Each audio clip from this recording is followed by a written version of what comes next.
Hi, I'm Ryan Jinks, and welcome to a how not to video, not with a K, where we're going to show you how to tie one specific knot today, and we're going to pull test it, not just a failure, but we're going to do a bunch of stuff. Today we're going to tie the Super 8 or the figure 8 with bunny ears, and you're going to take a large bite of rope. This knot does require a little bit more rope, depending on how big you want your bunny ears.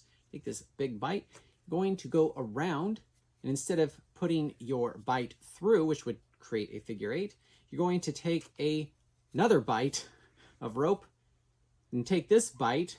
You're gonna go over all of that, and it's going to, as you can see, kind of girth hitch the other side of this.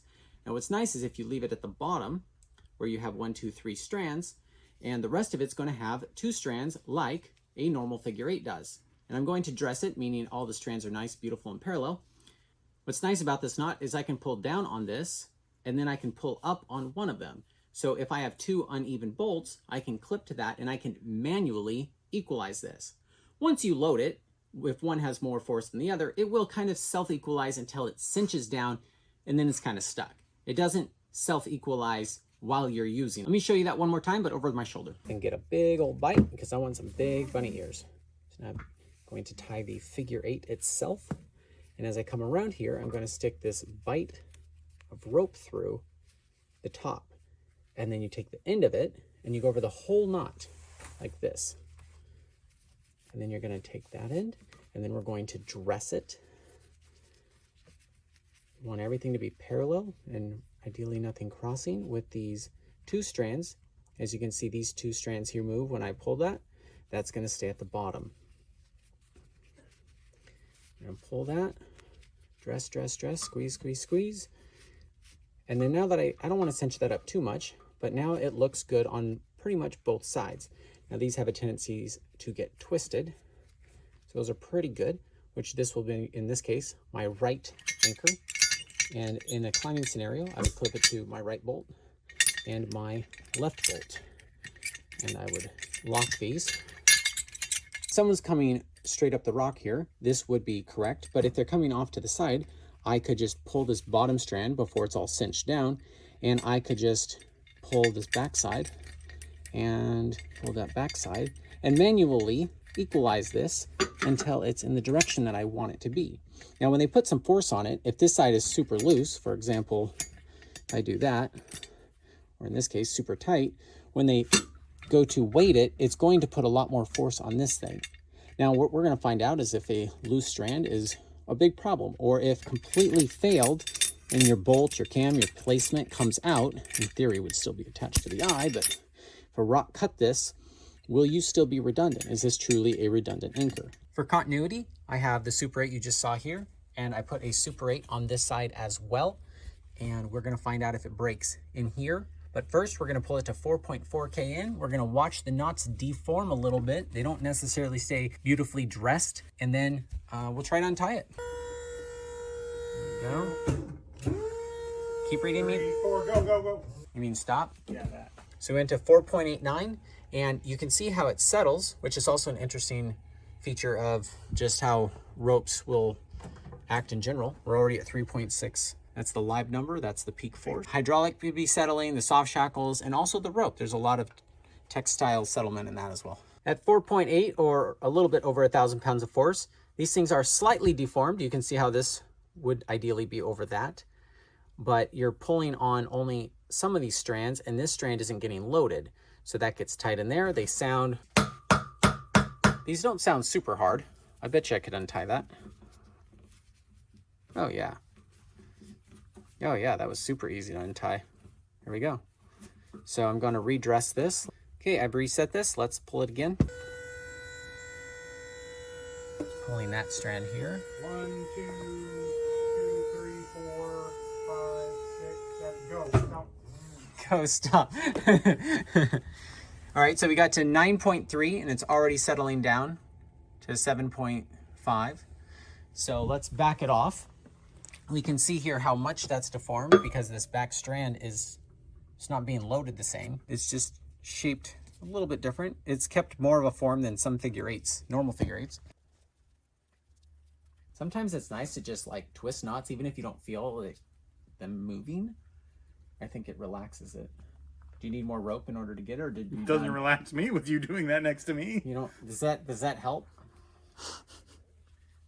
I have a elbow snack. Okay, so I was able to untie it after 2,000 pounds of force. Some knots are just seized after that much force. Oh shoot, now I gotta retie it. I'm having no luck on this one. Oh wow, this actually is really tight. If I get it, you're gonna take credit for loosening it. Is that how knots work? This is, by the way, how you compromise your final test. Oh damn, should I just cut this off?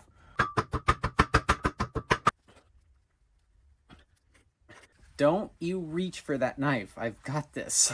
Oh. Nice. Success. Just takes a hammer. Some of you might be thinking, if I use this section of rope to tie the sample where we pulled to destruction, that we have compromised the test. We'll find out if you're right. I retied both knots. I think it's either going to fail in here or on this side.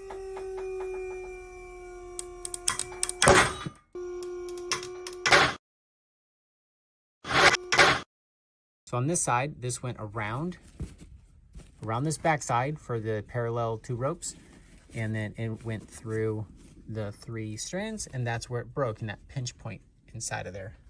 And then it ends up looking like this. And how does this not look after being pulled all the way? I mean, it's real snug. Looks the same as when we pulled it to 8, but looks harder. That is not coming undone. And this is very consistent with most of the tests we've done with this rope. And this Beal Spelenium 10mm rope is 25 kilonewtons MBS, which after you tie a knot in it of any sort, you're going to not get 25 kilonewtons. So this is what I'm really excited to see. I made a small eye to see if it does slip, what happens. And then I clipped just one eye on both sides. So now we can see if this is truly redundant. Yeah.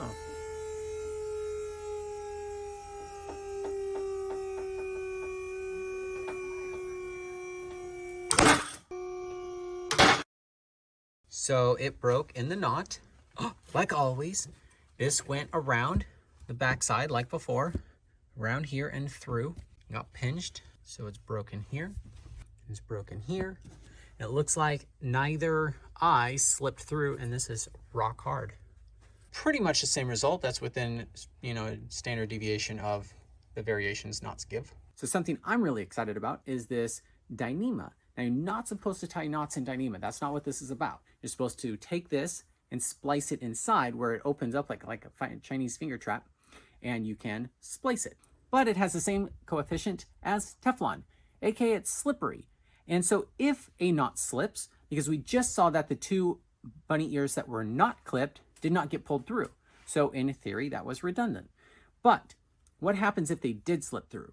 I don't think these ropes that I'm testing are going to slip, but I think this will. You're not supposed to tie knots in dyneema, but I'm going to do it here with even a short tail to see if the tail gets sucked in.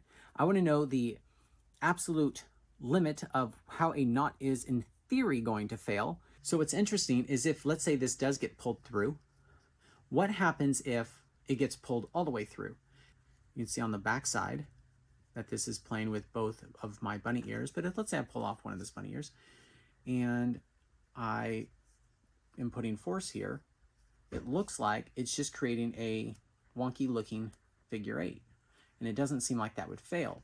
However, I resalvaged my knot, and this is the ear that was in there.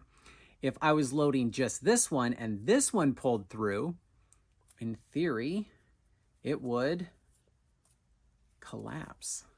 So I have my Super 8 here with only one eye clipped, and if this slips through, we'll have total failure. And this size just figure 8 because it'll hold. Oh, I love dyneema. This is also why you don't tie knots in it. That's 4, we're down right 3 now. Oh no. Total failure. Oh, let's see if that stopper knot does anything. Nope, nothing. 5, we went up 5. Huh, and we're done. These are some good graphs. This is a good graph. So to pull that first knot through, it was here and then here. And I think the stopper knot was in here. This is not as that important because it's the type of rope is irrelevant for real life use. But I mean, it took over 1,000 pounds of force. 4.4 is 1,000 pounds of force. Ooh, that is very warm still. Wow, the amount of friction that took. It's so slippery that the whole thing will come undone, but albeit a very high force. Do I look smarter if I hold this book? If you like to cuddle your ABOK, please let me know what we can add to make these tests more holistic and help teach knots better here at How Not To. Please like and subscribe, and let me know what else you want to see.